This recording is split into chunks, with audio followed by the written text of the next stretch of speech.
Welcome to the Story Never Stops podcast. I'm your host, Becca. By coming on Rural Servants, sending students, or giving financially to the ministry, you have joined the story of what God is doing through Rain Ministries all over the world. But the story doesn't stop when the summer ends. In fact, it is only just beginning. In this podcast, we will be highlighting the stories of those who have been impacted by rural servants and how that story never stopped. All right, welcome to the Story Never Stops podcast. I'm your host, Becca. I'm excited to introduce to you the one and only Molly Fisk. Welcome to the podcast. Hey. The one and only. Oh, man. What an intro. Thanks for having me, Becca. All right, well, we're going to just jump right into it. Yes, anytime. Tell us a little bit about yourself. Who were you before your first Royal Servants trip, and who are you now? Well, I was 10 years younger before my first Royal Servants trip. Who was I? I mean, I went to let me give you my life story. No. I was in high school at the time. I was you get students on our trips that are usually I would say average age 15, 16. A little younger. I went when I was 17 because my dad refused to let me go when I originally wanted to go. Um, well, I guess not on Royal Servants. He didn't let me go on a missions trip to Rwanda because he thought it was too dangerous to go outside the country. He has a very big soft spot for Ireland. So, a little by myself, I suckered my dad into letting me go on a trip because I dangled Ireland in front of him at the time, and he took the bait and he let me go, which was great. I was just that just shows I really just wanted to not travel, but do missions in an international context. I went to a school that was a Christian school, and we did these trips that were we would sleep at the school and then go into the community and do a week to a little bit longer missions trip while sleeping at the school. Not my whole school, just people would sleep. We would go do missions in the community, whether it was service or it was primarily just service at the time. And if we had the opportunity to talk about Jesus, yeah, but it wasn't evangelical. It was just community minded. So I was what was I? Coming out of my junior year of high school, which was quite the year. I was coming out of my junior year of high school, um, and I would fully convinced my dad to go because it was Ireland, and that was the only reason he let me go. So that answers also where I went, but but who I was just somebody who really there was a gap between the kind of person that I wanted to be, especially in the context of Jesus, and who I was. And I did the things, I served, I went to Christian high school. I had all these people that I really wanted to be like. I just didn't know really quite how to get there. And somehow ended up in Ireland for the summer I turned 17. That sounds like the TV show. Summer I turned pretty. Summer I turned 17. Gallivanted off into the ether. Yeah. Mm-hmm. Oh, Right, so you was said you that the went whole to question? Ireland. Oh, well, who are you now? Who am I now? Oh boy, it depends on the day. Um, who am I now? I mean, you could always go with the iconic royal servant's answer. I am deeply loved by God. Who am I now? I mean, oh my gosh, so much of my life, and who I am has been shaped by royal servants and Rain Ministries, and like I am someone who just cares deeply about people. And I don't think that's just from me. I think that's through the Lord and also through the experiences that I had of going to different countries and just seeing the world. I remember my first trip. My first trip, I was reading in the New Testament one of Paul's letters.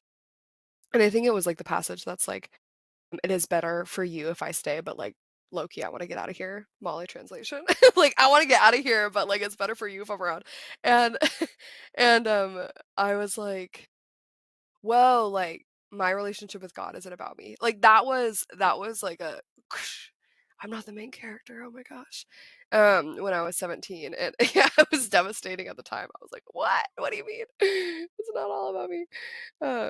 And I didn't think I was like super selfish, but it was just like, "Wait, this isn't just about me and my story." And I think that like I can look at that and see how that and um just like the people I've met, the things I've seen, the things I've done has just made me a very like world-minded person, like the needy, the Hmm. broken, like so much of how I hope that my life is shaped is like conscious of that and caring for that. And so who I am, I hope I'm somebody who lives out those core values.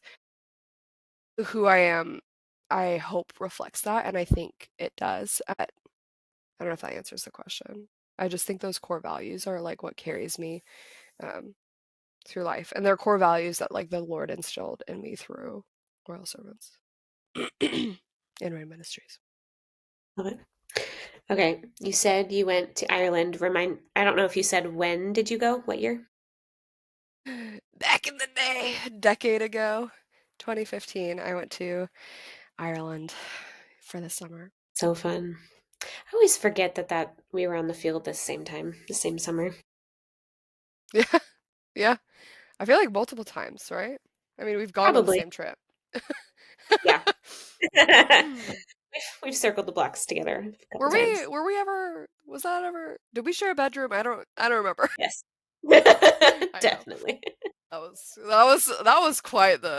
was quite the trip, let me tell That was Guatemala 2021. you. So great. Woo! Was not supposed to be there, to be clear. Don't know how I got there. Story of my freaking life, though. It's a good time. You had said that you wanted to go on a mission trip for a while. Mhm. But, like, what led you to Royal Servants specifically? Like, how did you hear about Royal Servants? So, they went to my high school.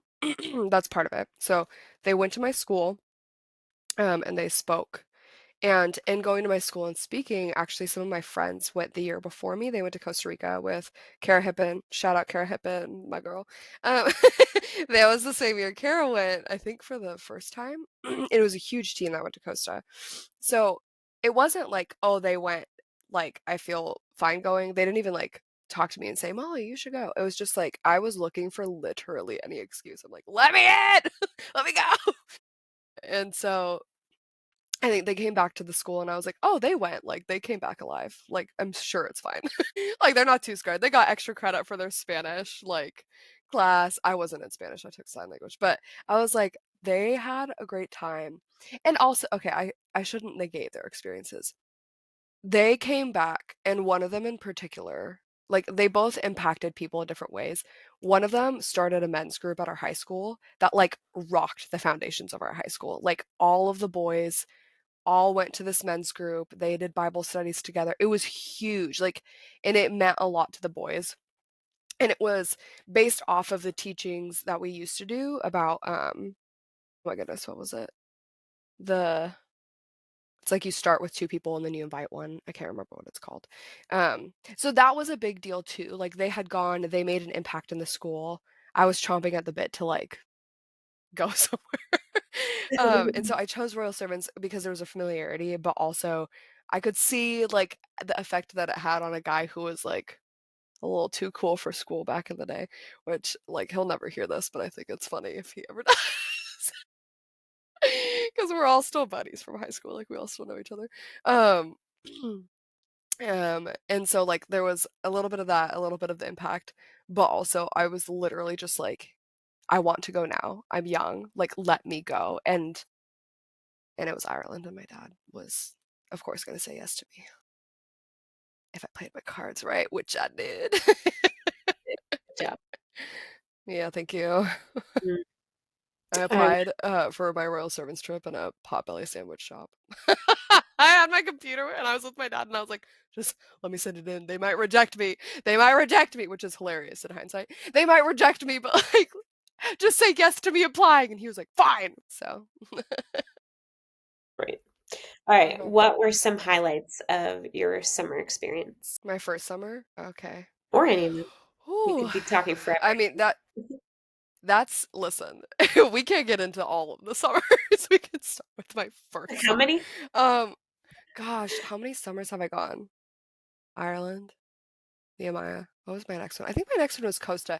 There is a large gap in between that was Kairos and a lot of other like rain ministry trips, but royal servants trips. Ireland, Costa. Oh wait, no. Ireland, Nehemiah, Costa, Guatemala, Peru, Europe. I was like, wait a second. 7. Wait, were you just a summer? But also like with rain, Kenya and Costa again. So, okay, highlights. Let me real quick. I'm editing one of those like highlight reels in your mind, like. Okay. Gosh, I just like I think, and this is, I guess, about me, so maybe I didn't take that lesson to heart when I got stabbed in the chest. This was before I read that, so maybe. But I just remember going on a trip and not being surrounded by everyone from home who were lovely human beings, but they just have like you grow up around these people, your parents' expectations, your school's expectations, your church's expectations if you went to church. I went to a Christian school, but my family didn't go to church. It was a weird combo. So we were yeah, it's still a weird combo about but like there was a lot of like who Molly was and like how they expected me to act and what I thought I was capable of and what people expected from me. And it's not that like that was so different on a trip, but I was going in with like a completely clean slate. And so um one of the biggest highlights was like going in and just like how am I going to act like with no preconceived notions. Like who am I gonna be? Am I gonna have integrity? Am I gonna like, do all those things? Am I gonna be the enthusiastic person like people expect me to be and all this stuff? And I like in a lot of ways I was just pretty much me in just a different context. Like it was me. But I think without the pressure to be or like the expectations of who I was, um, it was just like really freeing. And so like that was a huge highlight was just like and then from there, like coming into strengths and gifts that I didn't know that I was like capable of because of the like challenging things that we did that summer. I had never surfed before. That was a highlight. Actually, I'm not sure if it was a highlight because you would get like like water going up your nose and then snot would just like come dripping down. There was like there's a story I'm not gonna get into about that, but there was a lot of snot. Um, Oh man. I just okay, so the context itself, Hank Doll is just a gem. And he had all these his teachings on total abandonment and like what does it look like to really understand the gravity of what it means to like be a Christ follower. And I think that was huge for me. Also just the tools that they give you at training camp, like I said, I had this gap between like there's these people who follow Jesus who like this is they're here and I'm here and I'm like I really don't know how to get there. Like what is the difference here? And coming into Royal Servants like it gave me a lot of like tools that I didn't have of like oh, these foundational teachings that I like low key like I went to a Christian school but I didn't go to church so I was missing like certain things and I think Royal Servants like helped fill in those gaps so that was another highlight I'm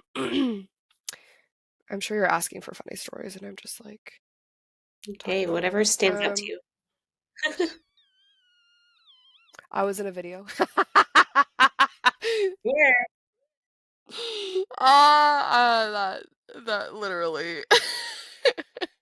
I was in a video. That was weird. You know, when they were like filming with me. Okay, actually, what's embarrassing in hindsight, but like kind of cute. If I were to think about like a little 17-year-old me that I was a mentor to, and they told me the story, I'd be like, oh, that's kind of cute, but like it's cringe being me.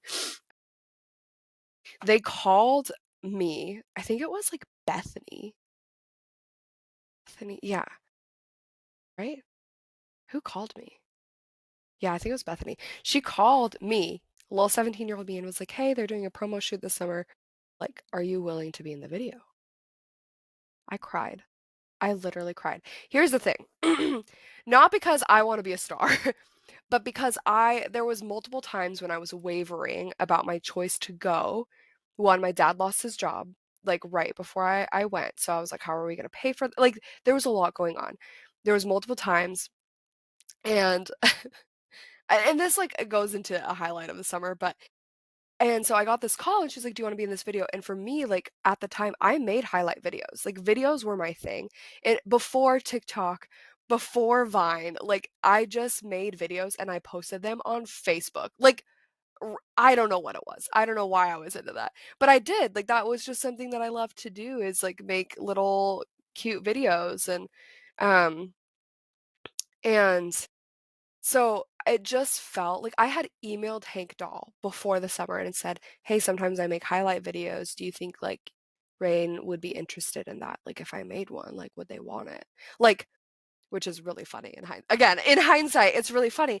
But so when Bethany called me and was like, "Are you willing to be in this promotional video?" It felt like a hug because I was a little lost and I didn't know if I was supposed to be going, and it felt like this was like an affirmation that like yes, I'm supposed to go. So I cried, and it's really embarrassing because of how much flack I get from our coworkers for being in that darn video. Um, I get so much flack for it. And I cried when she asked me to be in it because, they're always like, "Oh, Molly, you like being in front of the camera?"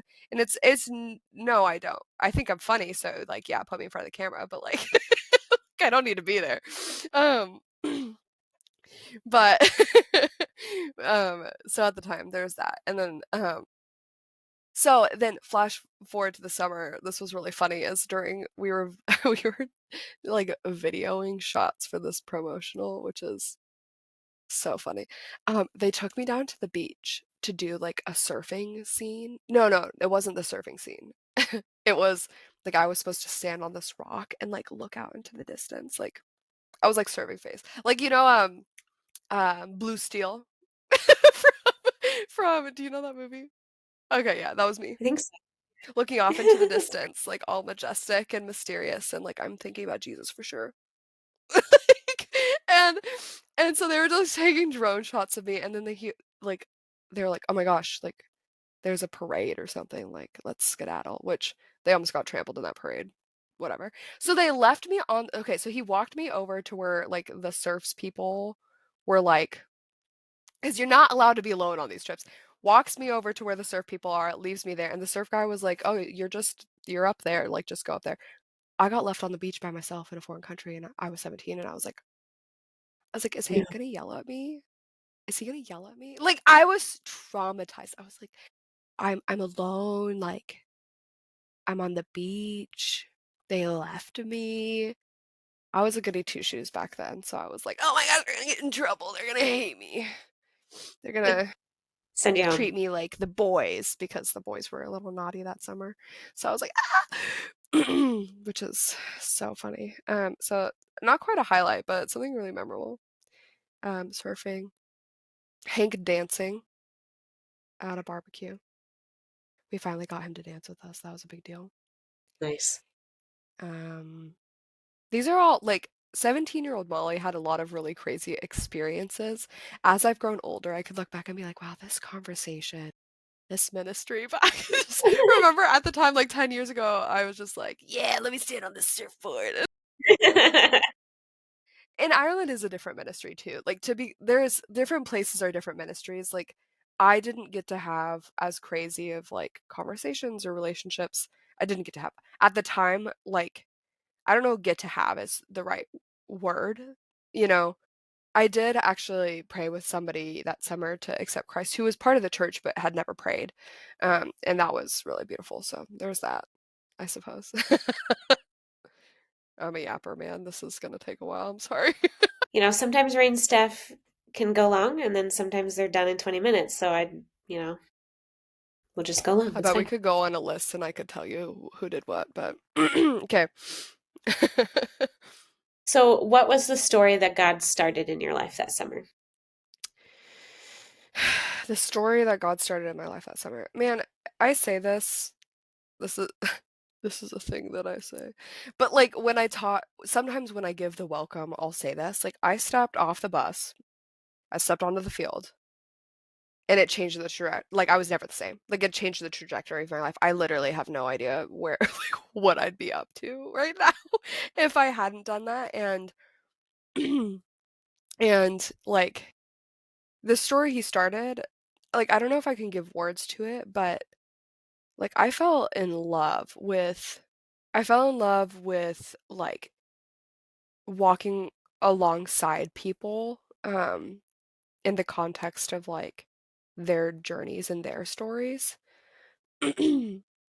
I He just started a story that was about, like, how creating a resilient disciple in me, hopefully. Like, life is still going, and I think that I've bounced mostly back from things that have happened in my life, but, um, he started a story where he was, like, equipping me foundationally so that, like, no matter what was to happen, um, I'd have the tools to navigate them well, but also, like, like, the assurance that he's with me. I think he just, like, started a story of, like, that assurance of, um, my relationship with him, and then, like, what the calling of my life is, which has literally just been, like, doing royal servants, mentoring students, um, growing as a person, so, eh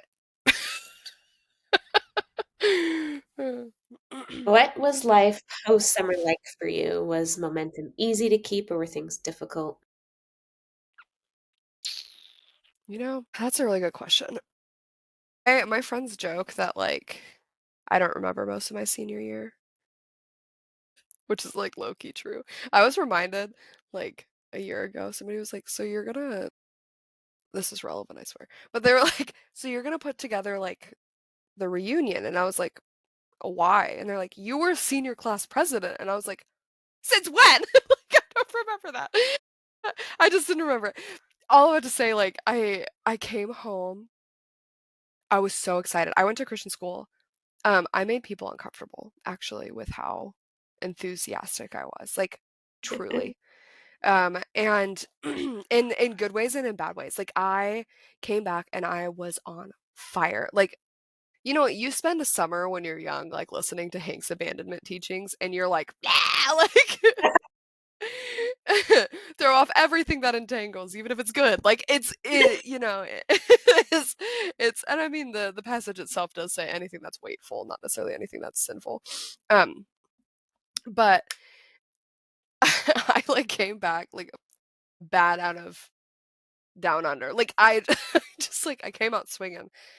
Because it was so life-changing to me, and I was so excited. And, like, my mentor, who, like, is a big reason of, like, who I am, she was one of my teachers, she was, like, uncomfortable, and we've talked about it, like, years later, right? It's been 10 years, and throughout the years, she's just been like, "Yeah, you were, like, convicting me, and I did not like it." Like, it was not a good look. Not a good look, but, like, I was just like, I was really gung ho. And in a culture even back then, like, I feel like the time has shifted, the generations have shifted, but, like, I was dead set on, like, I don't know, some crazy blazing glory of, like, "Live life for Jesus!" And a lot of my friends, like, they got convicted by me, like, being around and and, like, pressing into that. And that was actually so lonely.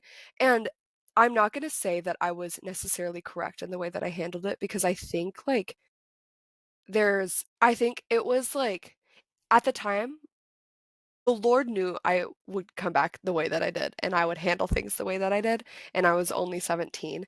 And so there's so much grace for that. But as I grew and continued to, like, be a part of Royal Servants, I simmered down a little bit of, like, what does it look like to sustainably follow Christ and not, like, come back swinging and then, like, Yes. because then I would run into these walls with my friends where they weren't interested in living life for Jesus with total abandonment, and total abandonment looks, like, different for different people in different contexts of, like, what it looks like to live life surrendered to Jesus, but I was, like, total abandonment, and so, it wasn't comfortable, and it wasn't that they were wrong, and, like, I was convicting people, like, my mentor, she was like, "Whoa, this is like I have things I haven't laid down," and I think the Lord used that, but when I continually ran into, like, Molly, like, there came a point where, like, they didn't care as much anymore because they're like, "Oh, like, she's just going off about this again," and because, again, I there was a lack of maturity there. So then it was just like I stopped talking about it, and then it was just, like, really lonely, and so when I came back, it was, like, guns blazing until I fizzled out, and then I was just really disappointed and, like, lonely in that, which they, like, prepared you for, but I just didn't realize, and then there was like, I'm not gonna get into it, there was so much that went on my senior year of high school. There's so much that goes on every year of my life, like, I feel like I'm surrounded by, like, a reality TV show constantly. I feel like you've heard bits and pieces of just, like of that, it never stopped, like, I just feel like my life is one big reality TV show. But, like, there was so much going on, like, within my friends who my whole identity when I was 19 was also just, like, my friends, like, I cared a lot about them. Um, and so, like, the combination of them with everything that was going on and, like, what they were fighting about, which I had just experienced this, like, whole Jesus, and they were fighting about, like, really real things, like relationships and stuff like that, but I felt like I was just in a different plane of existence, and that was lonely. Um, and so I just kind of, like, checked out, and therefore, long-winded going back to what I was saying, I don't remember most of my senior year of high school after that. I just checked out and I shut down. Um, there's a balance to coming back well that I didn't know how to have at the time. We learned eventually. But yeah, blaze of glory I went out in, yeah. So, how did you keep the momentum going in regards to faith and the things that you learned on Royal Servants after that initial fizzle out? Like, how did you pull yourself out or you pulled out? I went back on Royal Service. Oh, Band-Aid. Um, I did actually go back on Royal Servants, and that helped. Um, I think the habits, like, I was never particularly good at, like, being, like, everyday type of discipline in the word, like, that's hard for me, and that was hard for me as a 17-year-old. I would my whole life, like, I went to a Christian school. All of my classes were about Jesus. Like, my whole life has been steeped in 9 to 5 ministry from when I was in kindergarten all the way to, like, 2 years ago. My entire life, 9 to 5. Like, and so that doesn't replace a need for, like, your personal time with Jesus, but, like, I was never apart from those conversations or apart from the Lord, and I think those foundational teachings and the truth and what they instill in you, even if it doesn't look like every single day I'm in the Word or this or that, like, things like necessity of truth and, like, what we like, those things shaped me, and so even if I wasn't as being as disciplined as I needed to be, like, the momentum continued because no matter what, like, fizzled out or did this or that or what I came back to, like, I it was like, is it is it Jacob that wrestles with God in the desert, right? And then he becomes yeah. Israel? Yeah. Mhm. So, it's like when Jacob was wrestling with God in the desert, or the mysterious man in the desert, and he touches his hip and he wrenches out of place. Like, he had this encounter with God that irrevocably changed him. He was never going to be able to walk the same. He was never going to be able to sit or eat or drink or do anything without being reminded of the wrestling in the desert and the way that God touched him, right? So to me, I feel like my, you know, I had that in Ireland. My hip didn't get wrenched out of place, but, like, your brain changes, like, my life changed, and I didn't, like, give my life to Jesus that summer. I had been following him, but, like, I understood the difference. Sorry about the dogs barking. There's, like, 4 downstairs right now. 2 of which are puppies, cute puppies. Um, but that happened, and so, like, even if momentum is a cruel mistress, like, you can lose it so fast. You can fizzle it out. It's not about necessarily momentum, it's about the discipline. It's like, if my life has been changed, I can no longer move in the way that I did before. Um, and so it was less about, like, keeping going and more about, like, I can't go back at this point. So there's, Yeah. like, it just continue to wrestle with the Lord. I think that's the biggest thing in my life is, like, it doesn't always look cookie cutter, like, I do my quiet time every day. And I think you should. But I really think you should, especially as a Rain Ministries worker. Um, but if you're like, I've talked to my friends a lot too about this. Like, if you're always stepping into the ring to wrestle with the Lord, like, be close, keep like keep like drawing near, and I think that's what, like, kept me going, right? Is I was always willing to step into the ring. Like, he wrenched my hip out of place, and I was like, all right, wrench something else. Like, Lord have mercy, like, keep going, so I don't know if that really answers that question, but I just think that is what's, like, true to my story. Yeah.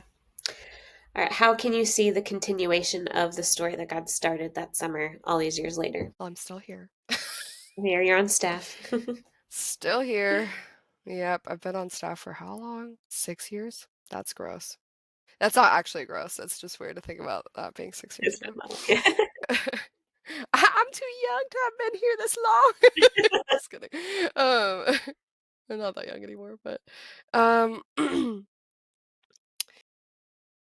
I think, like I was saying when we first, like, started, those things that shaped me, like, those values and the way that I see the world, like, I think that's, like, a continuing story, just, like, and I can see how it started here and it's, like, flourished and bloomed of just, like, and I don't even remember what I said, like, my story was. I just remember in the beginning, I was talking about, like, what was instilled in me and my perspective on the world and on God, and, like, it's not about me and it's never gonna be about me. Like, okay, yes, you can have this individual relationship, that's important, but, like, in the grand scheme of things, there's my story, there's God's story, and there's, like, the world's story. And so I think, how does my story interact with all the other stories? And my story, like, it's hard because I think I went through some things that felt like my story changed in the last 10 years. Like, what I thought was my story when I was 17 and what my life would look like and what it looks like now is very different. And and that's sometimes a hard pill to swallow, of, like, what my relationship with God, and part of that is, like, what my relationship with God looked like and, like, what it looks like now, which is still, like, it's still my relationship with the Lord, but just the things I experienced, has changed a lot, and it's not what I expected because life brings those things, but I think, again, like, it goes back to being, like, the core values that were instilled in me, how they've grown, and then also just, like, being a resilient disciple rather than just, like, I'm gonna fizzle out in a blaze of glory and tell you to throw your life away for Jesus like I did when I was 17. Maybe a little bit more sustainable now. I don't know if that exactly answers the questions, but Yeah. Yeah. As you look back, what is something that you wish you could tell your younger self who was coming home from rural servants that first time? I want to say chill out. But I also wouldn't want to, like, there is something beautiful about being so passionate. Like, I feel like as we grow older, we kind of start to get embarrassed about, like, feeling really strongly about things because of life's woes, like disappointment and this and that. Like, so I don't know if I'd tell myself to chill out because I think I still would have found myself disappointed in like and lonely. Like I think that would have happened either way. You know, maybe I should have told myself like go find a church, and I did sometimes. It's weird, but um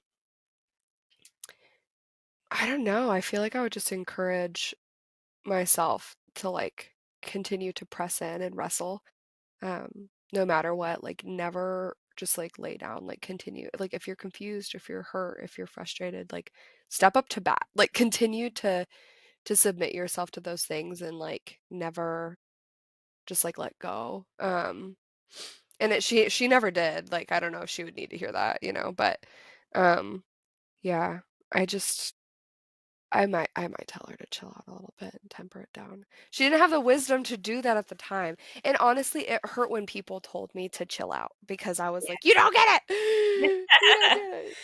So, Yeah. Well, Molly, thank you so much for being on the podcast today. It was great hearing more of the complete story, and I've heard bits and pieces of it over the years, so it's been great hearing the whole thing. yes, that 1/10 of it.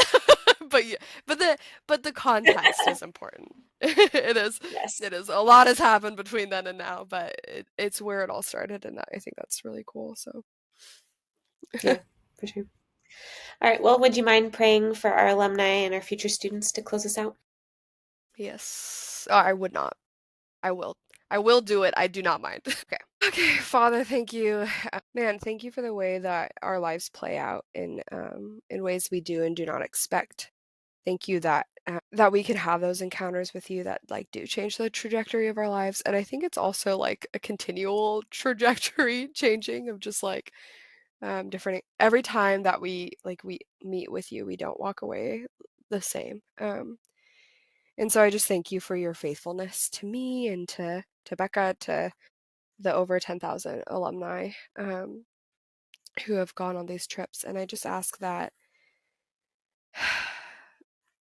you would, I mean, you're going to do it, but I just ask that as you continue your story in the lives of the students you bring and the people who've maybe are like 1 year, 2 years, 10 years out, like me, um, that you would just remind them that you're there in the different things that they face. I think we often can never expect what life brings our way, but you're faithful in each of those things. And so again, I ask that you would remind every alumni of your presence and your faithfulness, and also help us as Rain Ministry workers to be people who can equip students to come back well, and not burn out in a blaze of glory.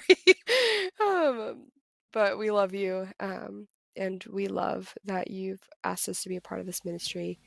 Amen. Thanks for listening to this week's episode. Whether you're listening to this episode on YouTube, Spotify, Apple Podcasts, or elsewhere, would you do us a favor and interact with this episode? If Royal Servants impacted your life in a positive way, then help us spread the word by liking, commenting, and reviewing wherever you're listening in on. Know someone that could benefit from a summer on Royal Servants? Tell them about us. Still keep in touch with your team? Make sure they know about The Story Never Stops and help them stay engaged with a story that God started in their life through Royal Servants. And do you want to share your story with us? Email me. I'd love to hear from you. You can find all the information in the show notes, and then tune in next week for another episode. And remember, the story hasn't stopped now that you're home. It's only just beginning.